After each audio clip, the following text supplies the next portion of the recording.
Hello, and welcome to another episode of Penetrate Radio. I'm Lucy Baldwin here, and I'm here with Dana Howley, who has been a therapist for at least 17 years and uses existential kink. She's also a certified existential kink coach. And Dana does something really interesting, though. She actually uses EK with her clients in therapy. So I'm hoping that Dana will talk to us about that, what that looks like. Yeah, I'd love to.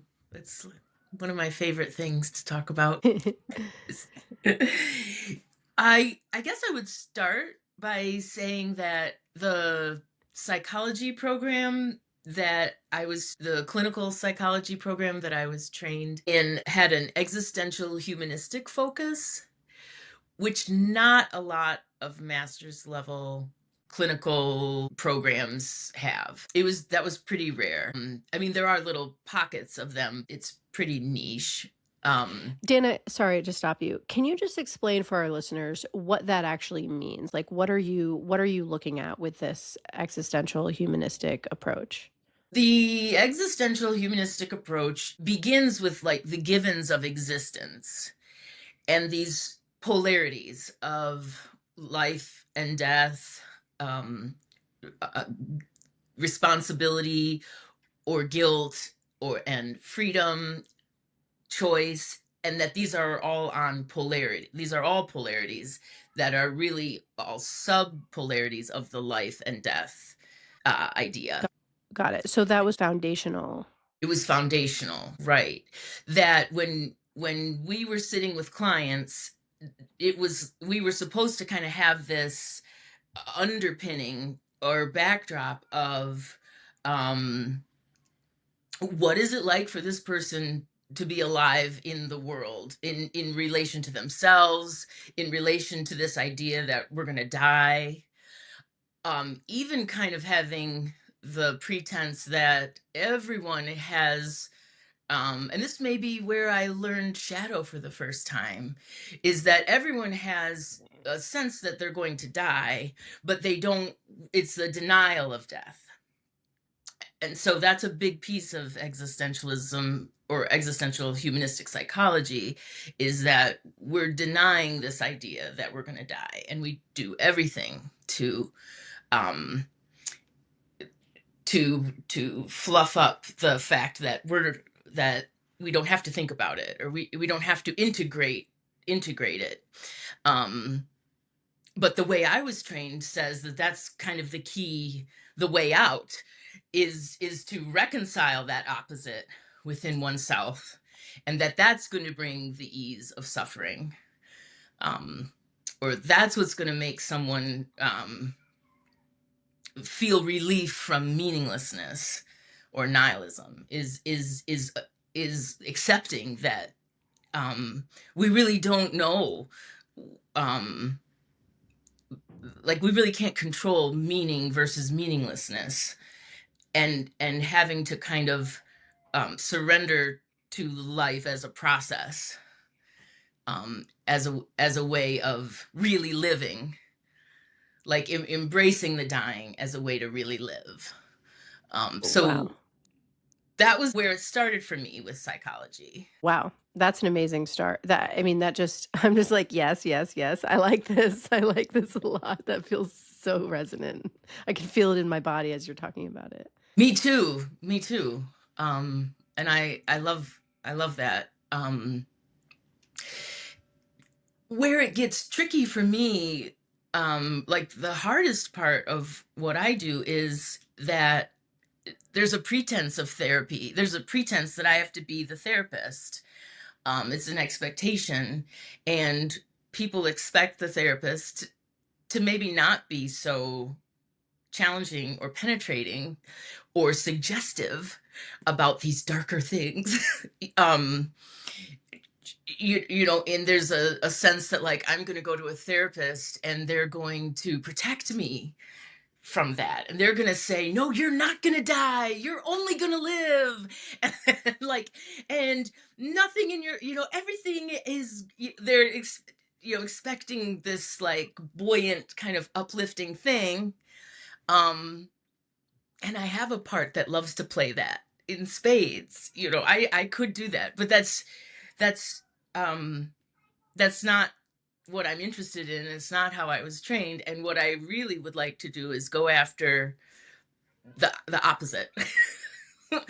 and so a lot of my day with some people is that rub of like I'm tolerating I'm tolerating the mundane, and I'm tolerating their like attachment to the these privileges that mean you're living life right, and I'm trying to find an in to challenge that, or I'm trying to find a way to help someone see that the way that they are so attached to this is part of why they're stuck. So, and this is, I'm assuming, where EK comes in, maybe. Yes, yes, yes. Also, this this book on becoming an alchemist, did I don't know if you ever read it. It was on the EK list, some EK list one time. Um, but it talks about how one of the main points is when you're trying to do magic. But when you're trying to make something change, or you want to see something transform, that the fastest way to do that is to surrender something inside your own self first, Hmm. and then kind of watch what happens to the environment or the other in the Hmm. in the space. And so that's where parts work comes in for me, because parts work says that there's this essence inside that IFS, internal family systems, calls self energy. And it's the the sort of indescribable life force inside every person, the part of us that won't die. And so many different words for that we use, but in those moments, that's what I'm doing. Is I'm When I'm in that frustration or that rub, I kind of do the practice where I surrender to my life force, or my agendas and my parts and my like my smaller selves. um I ask them to sort of fold in or surrender to the bigger self.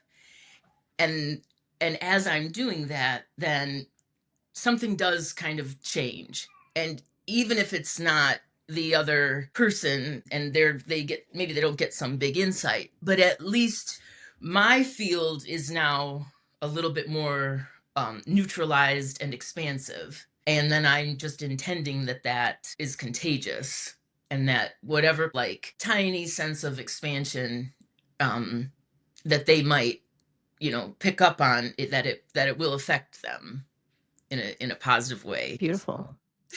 that's, so that's what I do all day. So you're talking about, just to clarify, it sounds to me like that you're talking about sort of your internal process that you're holding as you're working with people, or do you also mean just like as you Mhm. go about your life, but like as a therapist? I do it in life too, as much as I like can, or as much as it comes up in life. Mhm. But in therapy too, like when I'm working, that's what I'm doing. Yeah, I think that's a really big part of what we talked about in Penetrate too, right? Is like how we hold ourselves at when we're holding space, like in that coaching dynamic is so important. Is almost more important than any question that we ask or anything that we say. It's like how are we holding the other person, and how are we facing ourselves in that moment? Because we're always picking up what other people are saying. We're always um because people aren't just isolated islands, like there's every time you interact with somebody, there's so much happening.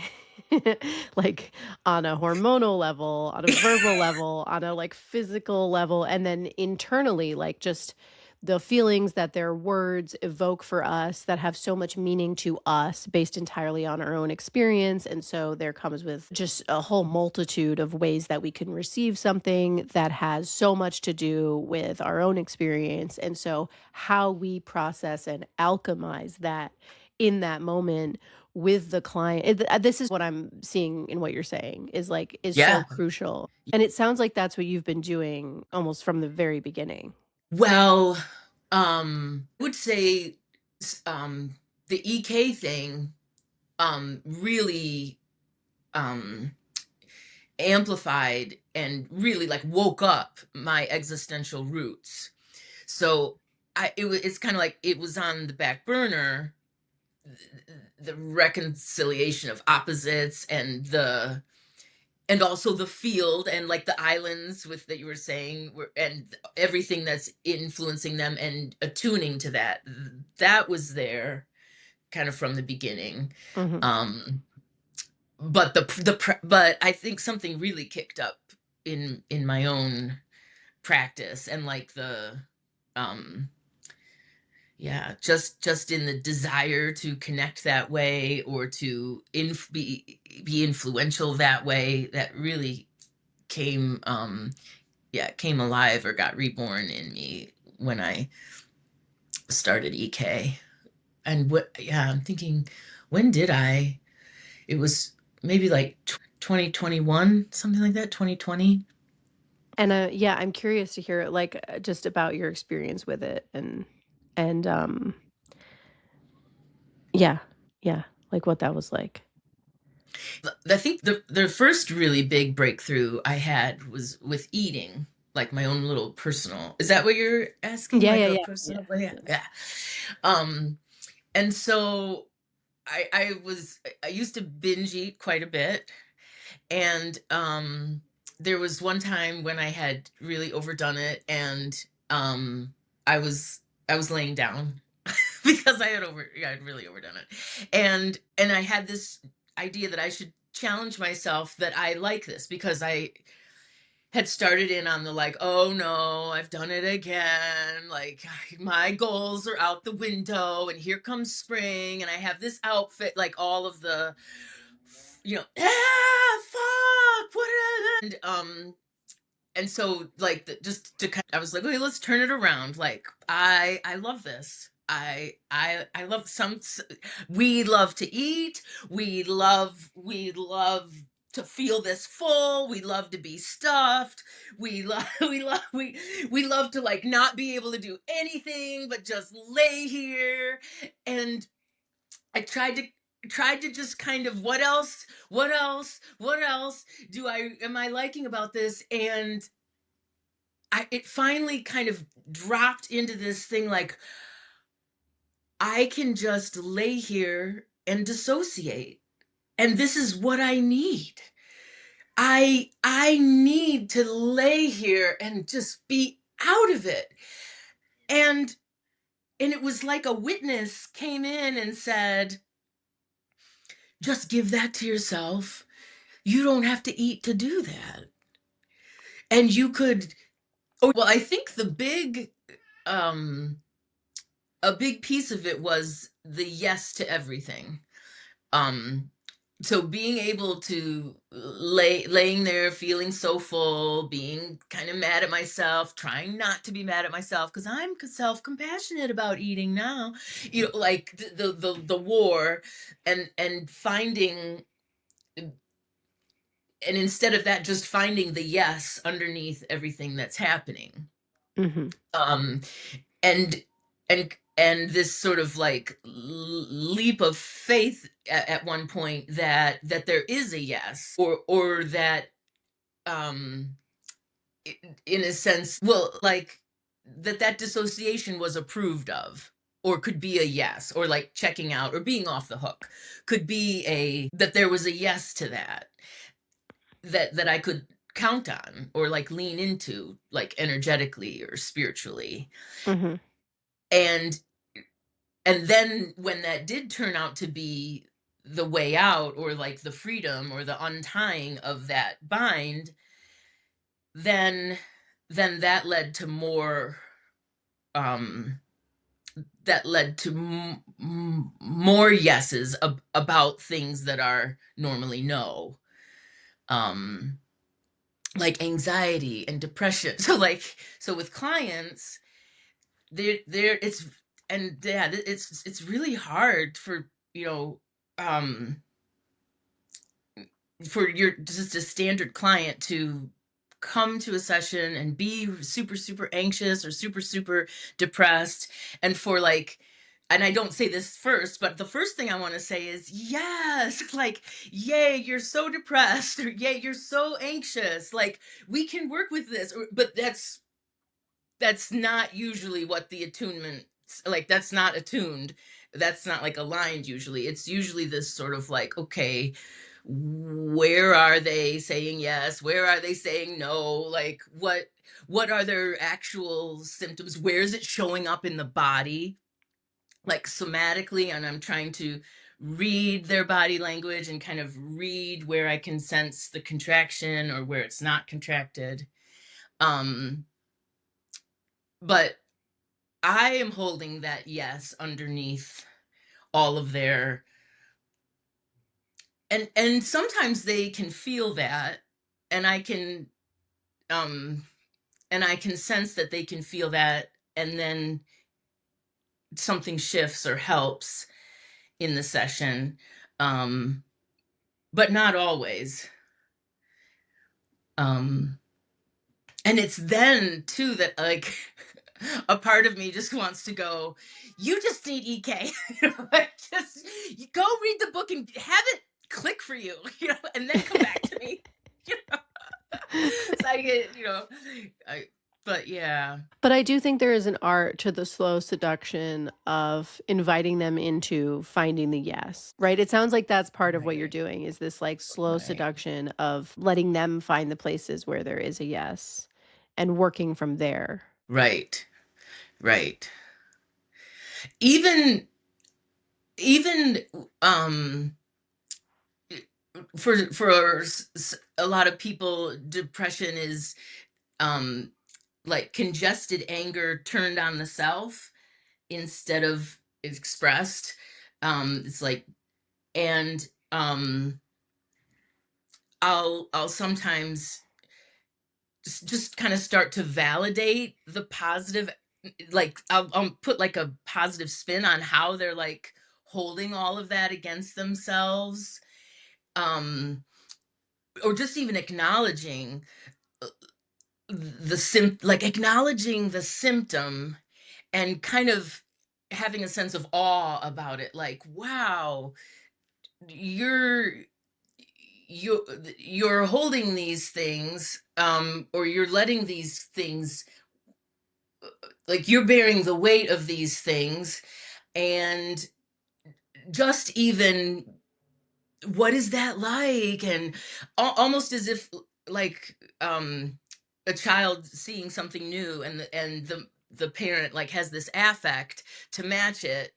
I kind of do that a little bit, where I'm kind of like, and sometimes, they see through it and they kind of call bullshit, and they're like, what's so great about it, Dana? Or like, why are you acting like that's fascinating? And then I'm like, I'm so glad you asked. And then and then I'll start in on something like, well, because I see it like this, like, I see it as like, your system needed to hold all of this stuff. Your system needs to do this right now for some reason. And instead of saying, this shouldn't be happening, let's assume that it's a yes. Like, let's assume your system is like, yes, pile this on, let's bury ourselves under it, let's not move all the symptoms. Because again, like, me laying on the bed stuffed and just needing an out, there's something the person needed to do all of that, and I'm excited to see how that is for them, or how what of everything they're doing, what is it like, what's the shadow, yeah, like, what Right. what is what is really making you have that need. Yeah. but But if we don't say, yes, you have this need, and yes, you're meeting it this way, and yes, you hate it that you're doing that, but still under all of that is like something. Like there's something here for you. There's a reason there's something causing this, that this is your response. And so you're going through the response that you need to have. And so you're doing what needs to be done and Right. experiencing it. Yes. Yes. Yes. And people love to hear that they're doing what needs to be done. They do. Or that like, oh, this is just how my system chose to respond to they love they love to kind of see it that way, or there's coherence, like it starts to kind of make sense, and it's Mhm. not so, not sort of so black and white or stuck Right. in kind of chaos. Right, because if you see it as having as part of the greater pattern, it's like something happened or something's happening, and this is how I'm responding to it, and so this is the necessary response that I need to go through. And well, people do like the cause and effect. People do like to feel like there's a cause and effect. But then also if there's a cause and there's an effect, usually that indicates there's some kind of solution, right? Right. Right. And it seems That. like, though, really the solution is to just be like, at least a big part of it is to just be like, yeah, I hate this, but like, it's okay. Just to kind of be okay with it and not like hate yourself for what is happening to you because it's what you need to go through. Right. And this is where parts work would really comes in, because it's Hmm. like the perspective of the part, and that's really fun to help someone learn how to listen to themselves from the perspective of a part. Um Usually people's like manager parts and controller parts, and yeah, usually they, or like performer parts or self-like parts, they're always trying to get things to change, or like thinking parts, analyzing, thinking. And so um that's that's another fun kind of drilling down into, it's like, not what does your manager self think about this, bless you. Thanks. um yeah, it's like, not what does, the part of you that wants only success, or the part of you that's goal oriented, the part of you that thinks a lot and is really analytical. It's not bringing that to um the underground. It's like letting like that's what I mean by like surrender. So be surrendering those manager parts or those thinking parts into like the essence of someone's life force, and listening to the depression parts from that place, what from their perspective. um Hmm. Hmm. and Yeah. people really need someone to guide them into that too, I think. Not, I mean, not always, of course. It can happen spontaneously within a person, but um yeah.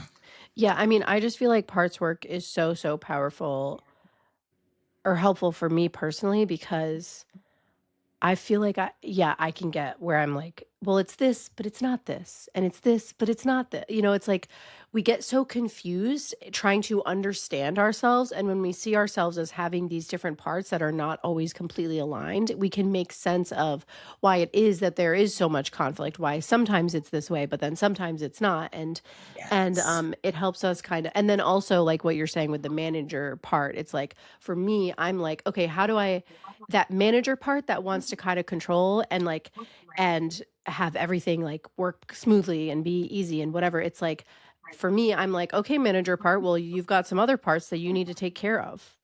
And so part of taking care of them is, creating structure, giving them days off, like like giving yourself a break. Like there's just yeah, getting this I'm just sharing, like, this is how parts work Yeah. helps me so much.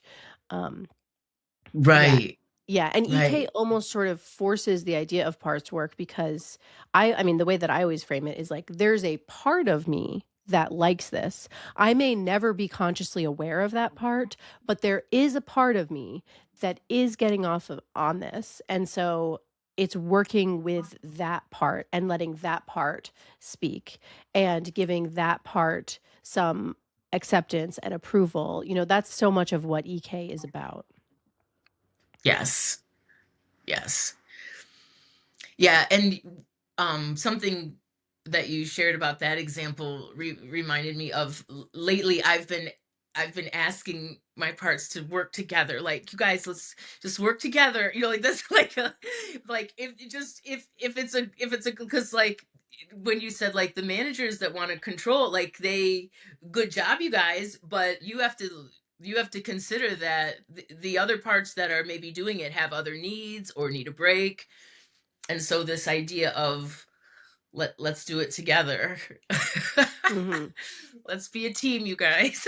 Yeah, I love that. And that goes back to what you're saying earlier. It's like if with the depression, it's like there is a part of you that needs this. And so giving instead of just rejecting and being like, no, this is bad, depression, wrong, bad. It's like, yes, of course, to some degree, of course. And also, it's not nice to that part to just be like, you are ruining everything. And so, Yes. Yes. Right. Right. Yeah, that really lands. Right. Right. yeah. Right. So I'm curious if you ever do any like more explicit EK with your clients, because you do coaching and you do therapy. Is that right? Like you do both. I do both, but I honestly don't have a lot of straight coaching clients. It's I mostly have therapy. Uh-huh. It's probably like 1 in 10. And is it different for you? Like, do you approach it differently if it's therapy versus coaching, or do you find yourself sort of holding it the same way? That's a really good question. Um, because and it's kind of a split answer to like a part of me wants to say um I'm kind of always the same. Even though I try to switch, I'm really kind of always the same. So I'm really more of a therapist. I'm not really. Yeah. Look at me. Part of me doesn't even want to say it. Like I'm not really a coach. I'm really more a therapist that coaches. But an enlightened therapist. Do you ever do like explicitly do EK with your clients? Mm. Um well, somatic IFS, somatic parts work is almost identical. Mhm. Um and so I guess I would call it somatic parts work.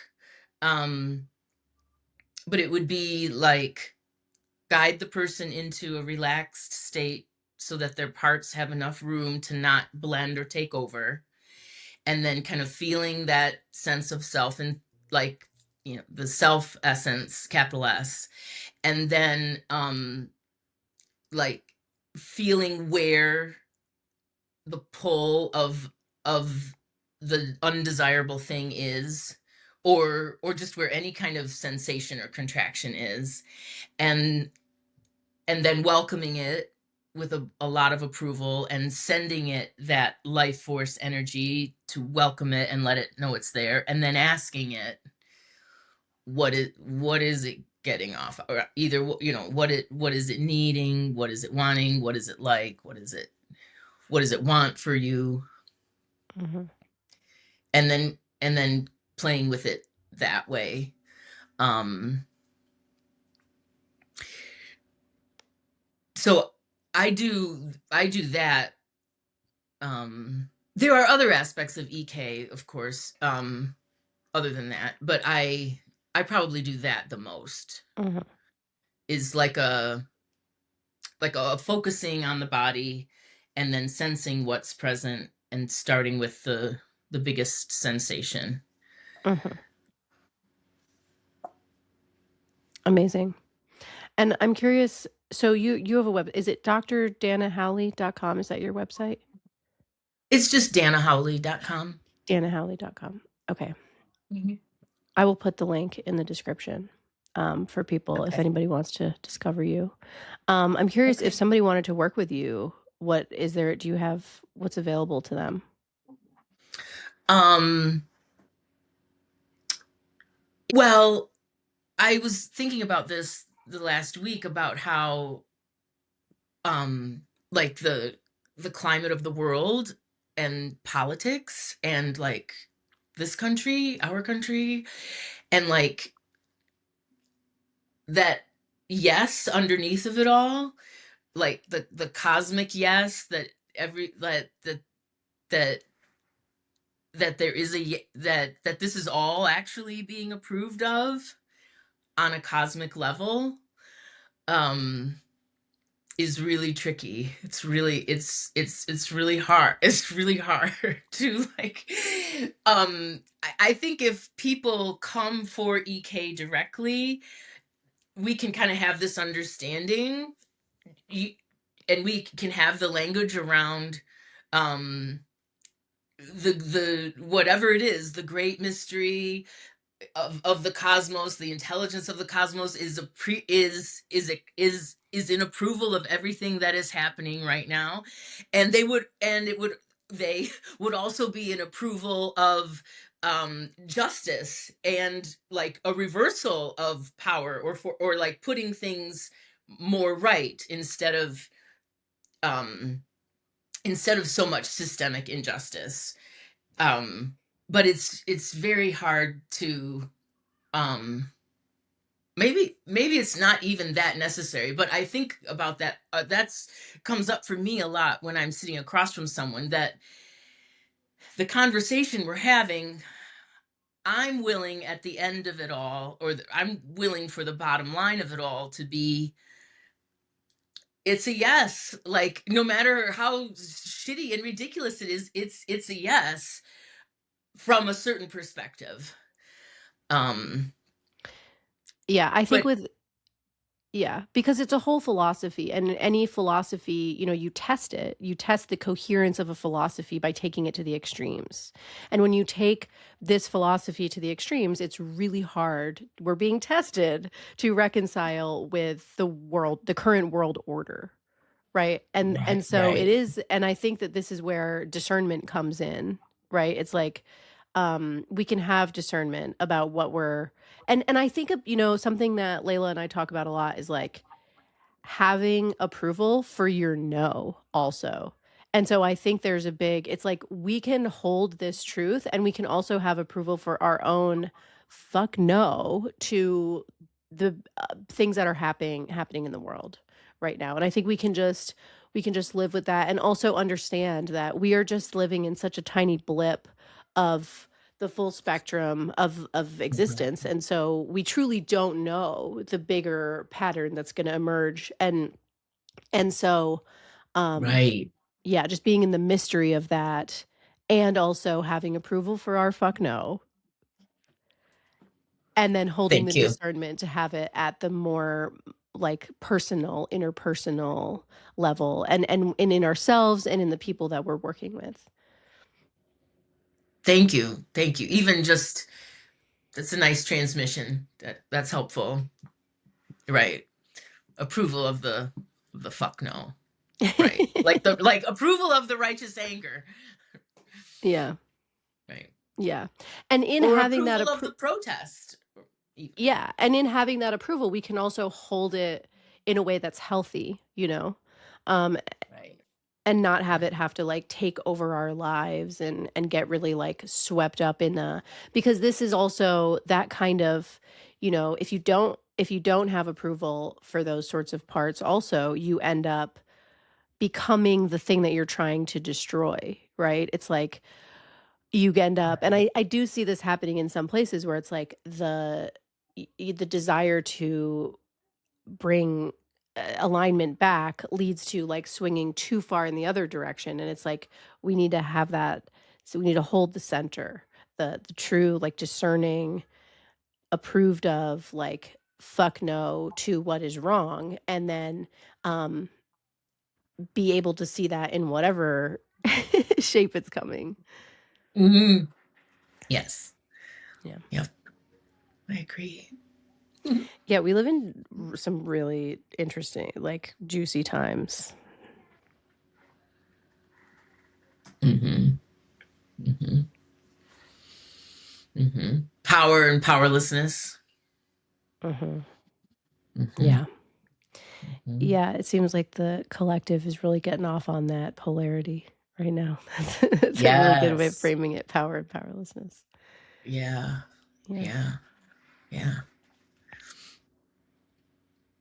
Yeah, because it's like as we reach this like late stage capitalism, there is so much more power. There is so much more like I'm just like, have the wealthiest and most powerful people in all of human history ever been as wealthy and powerful as they are now? Like, Right. it's just what they have at their fingertips when you combined like just the globality of our society and then also the technology that they have available, because it's like I always think about how like kings hundreds of years ago did not eat as good as we eat now. Even at like we have like amazing access now. Um but I do feel like the polarity is like separating even further. Right. Right. Right. Even the way, yeah, I mean, you used to have a document that was signed, and it was your document, and there was maybe one other copy of it, and it was a piece of paper. Like, and now I don't consider any of my email mine. It's Google. It's not my email. Like, I don't have them all printed out and categorized to like go here's where that happened. Here's my proof, and so let's make it right. It like yeah, it started like nothing is everything. Nothing feels real. Hardly anything feels real Yeah. except the ground or trees, right? Like, um, or and even the way the power, like you said, of technology, where like people could so easily take the people who have so much power could so easily take away something so simple as like Wi-Fi. And then we wouldn't have access to our invisible accounts and our invisible emails. Like it's so yeah, this idea of like proof, or like I have the document. Right, what is any of that? It's so mercurial. It's so like, what is even going on? Like, what even yeah, that's exactly how I've been feeling lately, Dana. It's like, I've just been like, I need to be outside, I need to touch the ground, I need to be, like, in the earth, I need to, like, physical things because, like, offering a program right now that where I'm literally mailing invitations. I don't have, like, a sales page. I'm just mailing people because I'm like, I just need physical things in my hands, and this is also sorry, we're totally going on a tangent here, but I love that you brought this up because I've been thinking, I don't know, this has just been bubbling up in me a lot. Is like these people who are in power, like you're saying, like these people at Google or whoever, wherever, I don't even know who these people are. They have the power to make massive change to like millions, billions of people in one like go, whereas it used to be, it's not to say that there wasn't a huge gap and like wealth disparity in the past. There absolutely has been, but like you had to go to a person in the physical Right, world to like actually do something to them. You had to right. raise an army and you had to like bring them to battle, and like you had to individually harm each person. Like Right. now you could just do it with Right. some buttons and it's You had like to take billions out of people. guys. Right. Right. Yeah, it's just so different, like the scale, and that's what I mean when I say the The power. It's scale. like Right. you can just do it all without leaving your house. If you've got that kind of power, you could do it on a jet while flying through the sky. Like Right. Crazy. Right. Yeah, it's crazy. It's kind of shocking. Yeah. Yeah, Hmm. I don't think our human systems are even like we almost can't even comprehend like the scale of it. Right. Right. Right. Right. And everything is real. Everything is like aliens are real. Civilians traveling to space and taking pictures is real. Like, like the alien, these creatures in the oceans, and like, oh, there's a city in the ocean, and oh, there's another little city under a city here that we haven't found yet, or have we found it? Like, like all of these layers that are uh, there's no veil any or there's not really a veil anymore, and they're just every yeah, everything everywhere all at once. I love that movie. Hmm. Yeah, and we're just here like going about An our ant, lives. yeah, like a little, like I feel like an insect sometimes, like, oh, this is what I do. I have my